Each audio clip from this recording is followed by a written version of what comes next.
안녕하십니까. 울산제네럴에서 지금 선호다방이라는 프로그램을 맡게 된 이선호입니다.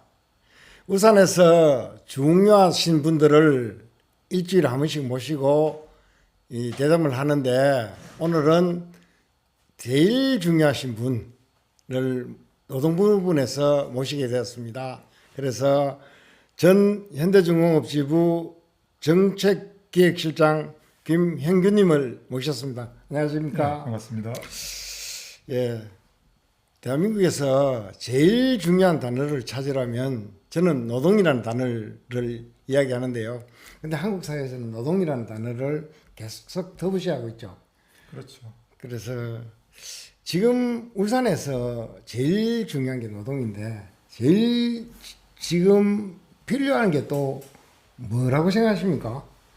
노동 문제에서 제일 중요한 게 지금 있다면. 노동 문제에서 가장 중요한 것은 이제 노동자 간의 차별의 문제, 서로 격차가 벌어져서 대기업 정규직 노동자들과 그 대기업 밑에서 사내 하청으로 또는 밖에 1차, 2차, 3차 밴더까지 있는 이 하청 노동자들 간에 너무 많은 노동 조건의 차이가 우리 울산에서도 가장 큰 문제로 지금 대두되고 있습니다. 예, 그렇습니다. 지금 대한민국이 노동계층이 지금 갈라져 그랬죠. 하나의 계층이 아니고 정규직과 비정규직, 또 비정규직에서도 또 나눠지고, 그래서 이 노동계급을, 옛날에는 노동계급이 하나의 단일 계급이었는데 지금 완전히 노동계급에서도 갈라져 있는 게 대한민국 현실인데요. 이 문제가 해결되지 않으면 대한민국 미래가 저는 없다고 생각하는데, 거기에 대한 대안들을 제대로 정부든 정치권에서 제대로 놓지 못하고 있거든요. 거기에 대해서 어떤 대안이 좀 있다고 생각하십니까? 이런 노동자 간의 이중적인 계급이 형성됐던 것은 결국 전 세계 신자유주의 정책에 따라서 노동자들 노동유연화, 그래서 이 권리를 제대로 받지 못할 수밖에 없는 그런 조건을 만드는 일들이 되게 많았죠. 그래서 노동자들을 쉽게 해고하고 또 그들을 단결하지 못하게 하는 방식으로 이 자본이 그렇게 만들어갔죠. 그런데 거기에 정부가 같이 보조를 맞춰버렸습니다. 그래서 예를 들어서 뭐 정리해고법이나 기간제법이나 이런 것들을 통과시킴으로 해서 이 노동자들이 너무 많이 양산되어 버렸죠. 그래서 노동자들이 조직 노동자로서 노동조합에 가입하고 싶어도 가입하는 순간 불이익을 당하기 때문에 노동조합에 가입하지 못해서 결국 그들의 권리가 제대로 신장되지 못한 오랜 기간이 현재의 모습으로 나타난 거죠.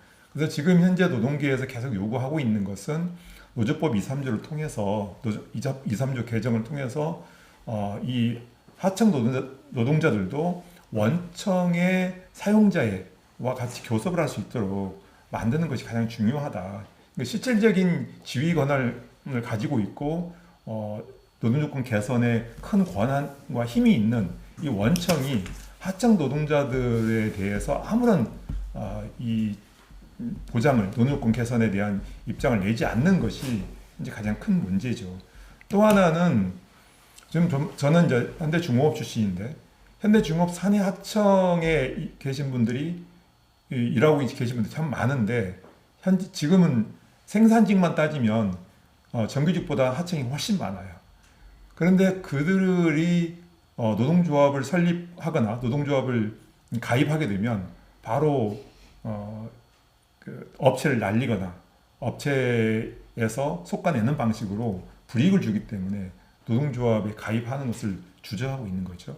그러다 보니 결국 헌법에 보장되어 있는 노동 상권조차 제대로 누리지 못하고 있는 하청 노동자들이 존재하고 있는 겁니다. 이런 문제가 너무 오래됐고 하청 노조가 만들어진 지 20년이 지났는데도 여전히 조합원 수가 100명, 200명 정도 수준밖에 안 된다는 게 말이 안 되는 이런 현실들이 지금 우리 울산에서도 지금 현재 진행되고 있는 상황입니다. 그 대한민국에 정부가 발표하는 노동자 수가 뭐 1,500만, 실질적으로 2천만이 넘는 것 같은데요.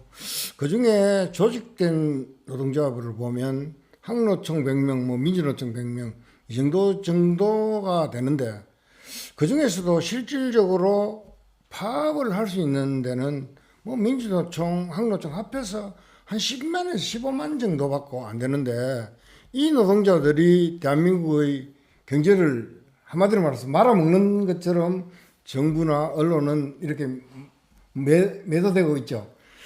그런데 사실 이 노동법 2조 3조를 이야기를 하면서 우리 만침 이 노동법을 이렇게 통과시키면 대한민국 경제가 무너지는 것처럼 지금 이야기를 하고 있지 않습니까? 근데 사실은 전혀 이 노조법이 제대로 통과돼야 우리의 경제가 더 활성화된다고 생각하는데 동의하시죠? 네, 거기에 대해서 잠시 말씀을 예, 우리 사회가 그 노동조합의 조합원들이 헌법에 보장되어 있는 노동 3권을 행사하는데 경제가 망한다 또는 경제가 어려워진다 이런 것은 이미 역사적인 사실로 거짓말인 게 드러났잖아요. 87년 노동자 대투쟁 때 얼마나 많은 파업을 했습니까? 근데 나라가 망했습니까? 오히려 훨씬 좋아졌죠. 예, 그 노동자들의 파업으로 인해서 노동 조건이 개선됐고 월급이 오름으로 해서 지역사회 그리고 이 경제가 활성화되어서 우리나라 경제 부흥이 일어났죠. 근데 그 이후에 신자유주의가 딱 도입되면서 노동자들의 임금 인상률이 하락하기 시작했고 그래서 결국 그것이 좀 노동자들 이 지역 경제나 또는 전체 국가의 부가 오히려 더 쪼그라들게 되는 이런 상황이 되어버린 맞는 거죠. 그래서 노동자들이 파업을 한다고 해서 경제가 망하거나 이런 것이 아니라 정당한 노동자들의 권리가 제대로 보장되고 노동 조건이 개선되면 오히려 경제가 더 살게 되는 거죠. 그러니까 경제라는 것은 혈액과 똑같아서 잘 돌면으로서 돈이 어떻게 도느냐에 따라서 경제가 사느냐 죽느냐인데 지금은 대한민국의 경제는 돈이 동맥경화처럼 한 곳에 뭉쳐져 있잖아요. 이게 이 4차 산업혁명 시대가 오면서 부는 계속 한쪽으로만 몰려가고 있고 밀려나는 이 노동계급들은 아주 우리 한국 사회에서 그냥 밀려나는 계층으로 지금 몰아가고 있지 않습니까? 예를 들어서 제가 SK에서 30년 이상을 근무를 했는데 제가 들어갈 때 1조를 매출 1조를 하면서 SK가 전국으로 1위 기업이었습니다. 그때 60 때. 근데 그때 그 SK 직원이 6천 명이었거든요. 근데 지금은 거의 50조가 될 거예요. 50조가 넘을 거예요. 근데 지금 인원이 똑같이 6천 명이에요. 근데 그러면 정말 그만큼 일자리가 줄었느냐? 아니죠. 그의 사람들은 6천 명 외에는 전부 다 분사시키고 또 하청으로 주고 이렇게 가버린 거죠. 양질의 일자리를 갖고 있는 6천 명은 그대로 있고 거기에 파생되는 모든 사람들은 전부 다 비정규직으로 내몰려 버린 거죠. SK만 이러냐? SK보다 그 소위 말해서 노동지배적 산업인데는 훨씬 더 심할 거 아닙니까? 그렇죠. 그게 현대중공업에서 나타나는 현실이라고 보거든요. 그 지금 현대중공업 같은 데도 외국인 노동자들을 엄청나게 들어오지 않습니까? 근데 지금 외국인 노동자들이 들어와서 지금은 마치 동구가 활성화되는 것처럼 보이는데 어느 시점에 대해서 중공업 경기가 확 떨어지면 이 사람들을 확 해고해버리면 동구는 또 다시 공동화 현상이 일어날 거 아닙니까? 그러니까 이 무작정 외국인 노동자들을 서는 이 부분에 대해서는 어떻게 생각하십니까? 지금 이제 동구 지역의 조선소에 현대미포조선, 현대중공업 이쪽에 6천 명이 넘는 이주 노동자들이 들어와 있거든요. 근데 이 이주 노동자들이 대부분 본국에서 올 때 큰 1,000만 원에서 1,500 정도의 돈을 들여서 여기 왔기 때문에 쓸 돈이 없어요. 지역에서 쓸 돈이 없고 또 이들이 되게 많은 인구를 받고 있는 것이 아니라 또 GNI 이것도 70%로 낮췄기 때문에 이주농자들의 수익이 많지 않아요. 그래서 결국 동구에 다른 이제 내국인들 정주 농자들이 많아지면 집값도 올라가고 뭐 소비도 활성화되는데 이주 농자들이 많아지면 인구는 늘어나지만 지역 경제는 전혀 변함이 없어요. 그래서 지금 동구 지역의 집이 잘 안 팔린다거나 매매가 잘 안 되는 문제나 또는 지역의 그 임대 공실률들이 되게 많은 이런 일들이 되게 많죠.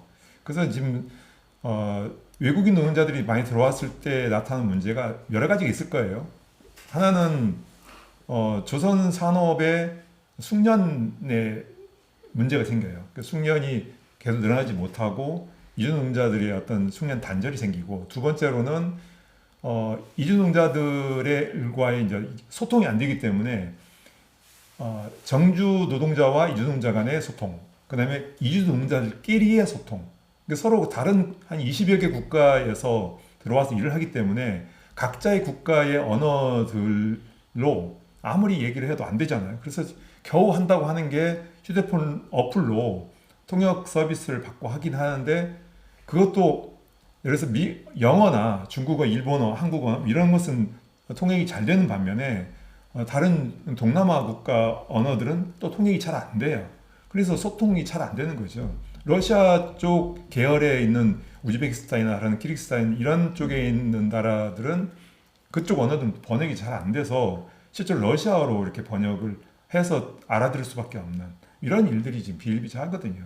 이런 걸 보면 이주 농자들이 노동력이 필요해서 대거 현장에 들어와서 일을 하긴 하지만 그런 조선 산업의 숙련의 문제와 그다음에 지역 경제의 문제와 그다음에 지역에 사는 사람들과 이주 노동자들 간의 소통의 문제, 이런 여러 가지 문제들이 여전히 지금 나타나고 있습니다. 근데 이런 것을 해결할 수 있는 그런 정부 지원이나 또는 그런 것을 해결할 수 있는 여러 가지 조건들은 전혀 마련되어 있지 않고 있는 거죠. 조선 산업이 이제 노동 집약적인 요소가 많아서 지금 인구 감소로 인해서 또 부족한 노동력을 이주 농자로 해결하려고 하는 것에 대해서는 일정 부분 다 인정할 수밖에 없는 조건이라고 이해를 해요. 하지만 너무 급격히 너무 많은 인원이 한꺼번에 들어오고 이것을 여기서 나타나는 문제를 해결할 수 있는 어떤 조건도 마련되어 있지 않는 상태에서 이런 문제가 이주 농자만 무조건 갖다 썬다고 해서 해결되는 문제는 아니다. 이런 거 이렇게 보고 있습니다. 근데 제가 이 노동의 문제는 사실 한국 사회가 좀 어느 시점이 되면서 꼬여버렸거든요. 근데 이 사실 노동 문제를 좀 더 진보적으로 제가 봐서는 단사 위주의 노동조합이 아닌 산별 노조로 가서 제대로 갔으면 이런 문제들이 많이 해결됐을 것 같은데, 지금은 산별 노조가 아니고 개별 노조로 완전히 민주노총이 일정 부분 산별 노조를 하지만은 임금 체계도 각자 다르게 운영되고 있기 때문에 이런 문제가 계속 발생하는 건데요. 사실 이 노동의 문제가 제대로 해결되지 않으면 한국 경제는 추락할 수밖에 없다고 저는 생각하거든요.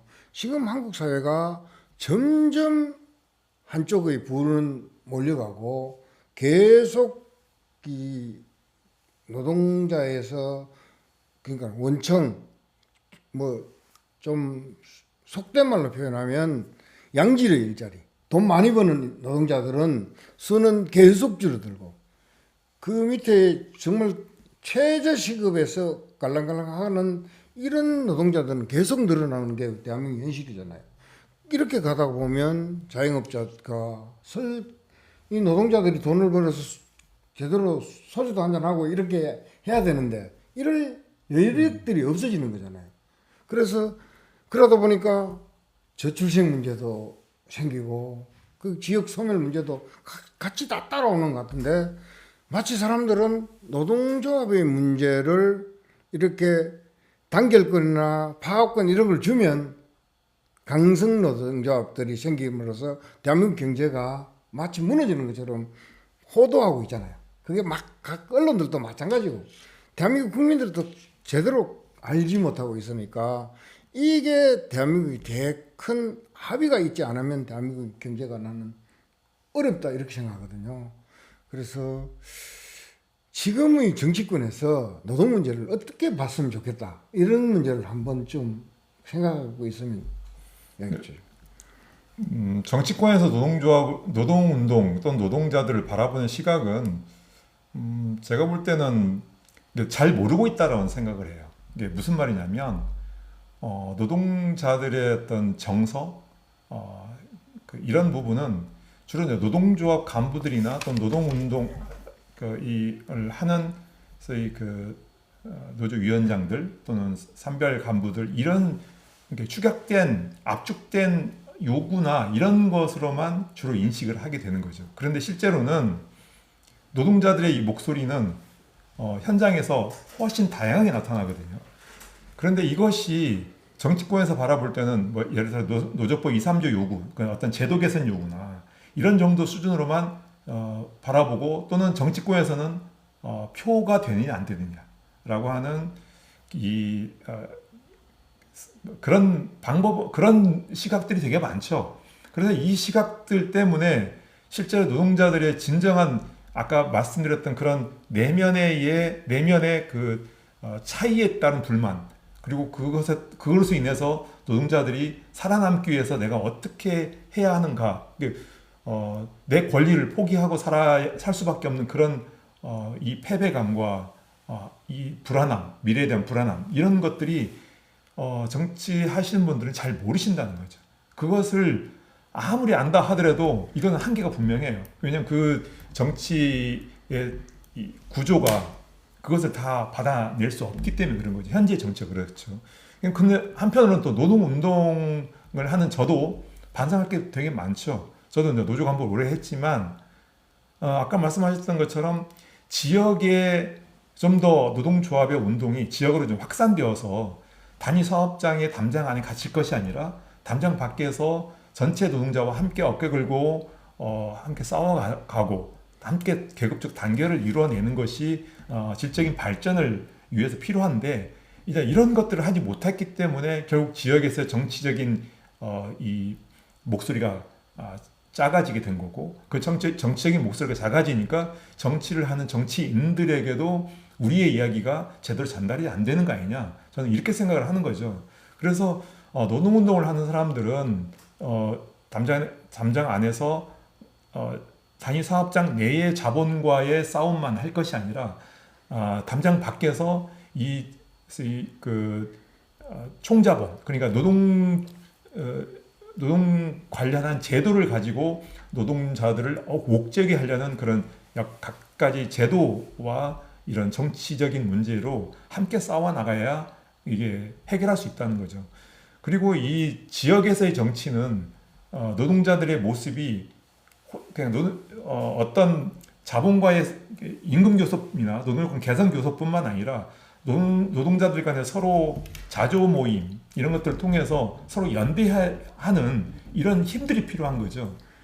자, 노동자들이 이렇게 연대하지 않고 자조 모임도 없이 그냥 가만히 앉아서 뭐 내놔라 할 수 있는 상황은 아닌 거죠. 또 정치에서는 그렇게 해줄 수도 없는 상황이고 그래서 결국 우리끼리 좀 더 큰 이 구조로 단결을 해내는 것이 지역에서의 힘도 발휘할 수 있고 정치적인 힘도 발휘할 수 있겠다. 저는 이렇게 생각합니다. 그 한국 사회가 여러 가지 질곡의 사회를 지내오면서 몇 번의 고비들을 넘겼지 않습니까? 노동 문제도 마찬가지고 87년 이후가 있고 또 IMF 때 대량 해고가 나면서 또 그걸 또 극복해낸 것도 사실 노동자들이 우리나라의 노동력이 워낙 뛰어나기 때문에 이런 걸 다 극복했다고 생각하거든요. 그래서 그 87년 이후 그리고 IMF 이후 그러면 이번 12.3 이 계엄 이후에 한국 사회가 또다시 하나의 이 다른 방향으로 가는 하나의 전환점이 될 거라고 저는 생각합니다. 그러면 이번 기회에 사실 탄핵이 되고 나면 또 새로운 정부가 들어설 가능성이 지금으로 봐서는 거의 뭐 8, 90% 가는 것 같은데요. 그러면 이 새로운 정부가 정말 어떤 역할을 했으면 좋겠다. 이런 게 노동자들 입장에서 바라는 게 있지 않겠습니까? 그렇게 대해서 조금 의견을 들었으면 합니다. 뭐 노동자들의 요구는 되게 많죠. 많은 요구가 어떻게 모아질 거냐. 저는 이게 제일 좀 중요하다고 생각을 해요. 지금 이제 뭐 주말마다 탄핵 집회가 열리는데 지난 박근혜 정부 탄핵과 이번에 윤석열 정부 탄핵의 차이점, 그리고 그때 촛불로 탄생한 문재인 정부가 과연 그 뒤에 어떻게 그 촛불의 정신을 제대로 구현해냈는가에 대한 반성, 이런 것들이 있어야 되는 거죠. 그러면 노동 쪽에서는 어떻게 반성을 해야 되고 정치권에서는 어떻게 반성해야 되는지에 대해서 하나의 좋은 이 반면교사 할 수 있는 부분이 있는 거죠. 박근혜 정부 탄핵 이후에 그 수많은 촛불 광장에서 말했던 이런 부분들이 대부분 문재인 정부가 이것을 수렴해서 해결할 것이라는 기대를 너무 많이 했어요. 그런데 그리고 나서 광장은 사라지고 그것이 이 국회나 시민단체에서의 요구로 직결됐죠. 그런데 실제로 그것이 이행은 안 되고 결국 기득권들의 저항에 의해서 무너지고 말았던 거죠. 그럼 그 이후에 다시 나타난 이 탄핵 상황에서 과연 이것이 이 요구가 어떻게 모아지고 이 요구를 다시 어떻게 수행할 거냐라고 하는 부분에서 저는 이 광장이 물론 똑같은 물리적 광장이 아니지만 광장이 사라지지는 않는다. 이 광장이 계속 이어가야 된다. 그것이 온라인이든 오프라인이든 여러 가지 방식으로 이 광장을 계속 연결해서 광장의 요구가 힘이 되기도 하지만 광장의 요구가 칼이 되기도 해야 된다. 감시의 대상이기도 해야 된다. 그래서 그 광장이 계속 이행됨으로써 오히려 정치권들이 긴장을 하고 이 요구가 관철될 수 있도록 해나가는 과정, 이것이 전 제일 중요하다고 생각하고요. 그것이 어떻게 유지되고 그걸 어떻게 수렴할 거냐는 것은 정치권에서 해야 될 일들이죠. 저는 그렇게 해서 이 요구가 무엇이냐가 중요한 것이 아니라 이 요구를 어떻게 받아내는 구조를 만들 거냐, 이것이 앞으로가 우리 해야 할 일이 아닌가 생각합니다. 예, 뭐 여러 가지 이야기를 들었는데요. 시간 관계상 이 정도를 하시고요. 정말 이 대한민국의 정치 문화가 좀 바뀌어야만이 이 노동 문제도 해결할 수 있다, 이렇게 생각합니다. 사실 선진국으로 가면 대한민국에서 여성이 반이면 여성이 국회의 절반이 되는 게 정상적입니다. 그리고 노동자가 절반이라면 노동자들이 절반 이상 들어가서 자기 목소리를 내는 게 정상적인데요. 지금 대한민국 국회를 보면 노동자는 거의 몇 명 되지 않습니다. 그리고 또 오직 이게 국민힘이든 민주당이든 마찬가지로 법조인들이 너무나 많습니다. 그러다 보니까 자기들의 카르텔을 형성하고 있는 게 대한민국 지금 정치의 현실입니다. 이것마저도 좀 바뀌어 나가야만이 대한민국의 노동의 문제가 해결되지 않겠나는 생각을 해봅니다. 그러나 이 퇴고 이후로 노동의 문제가 완벽하게 해결되는 그런 사회는 없으리라고 봅니다.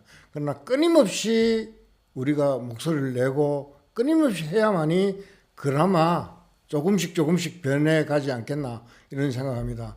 이번 기회를 삼아서 제대로 된 민주정부를 수립하는 게 저는 맞다고 봅니다. 그래서 노동의 목소리를 잘 들었으면 합니다.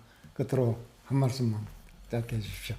네, 저도 한 37년 동안 이제 노조 활동을 하고 정년퇴직을 했는데 지금도 여전히 좀 제가 못다한 숙제들을 해결하기 위해서 정부에서 하청 노동자들의 문제를 좀 해결하고자 많이 나서고 있는데요. 제 목소리가 또는 제 힘이 조금이라도 좀 잘 반영이 되어서 정치권에서 좀 잘 수렴되고 또 그것이 전체 노동자들에게 큰 힘이 되었으면 합니다. 예, 고맙습니다. 네, 감사합니다. 고맙습니다.